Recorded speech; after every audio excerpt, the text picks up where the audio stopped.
მოსამართლე ჯვებე ნაჭყებია, რომელმაც დღეს ნიკა გვარამიას პატიმრობა შეუფარდა წარსულში ნასამართლევია. ამის შესახებ გვარამიას ადვოკატმა დიტო საძაგლიშვილმა განაცხადა.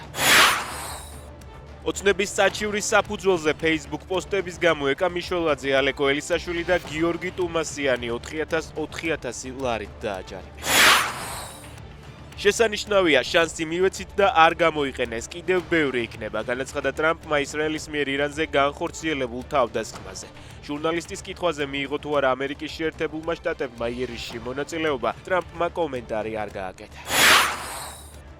ისრაელმა ირანის საჰაერო ძალების მეთაურები მოტყუებით აიძულა, რომ ერთად შეკრებილიყვნენ და ისინი ერთი დარტყმით გაანადგურა. ამის შესახებ ისრაელის უსაფრთხოების სამსახურის წარმომადგენელზე დაყრდნობით Fox News-ი იუწყება. 2025 წელს ირანიდან საქართველოში $84 მილიონ იმპორტი განხორციელდა, ექსპორტზე გავიდა თითქმის $12 მილიონი ღირებულების საქონელი.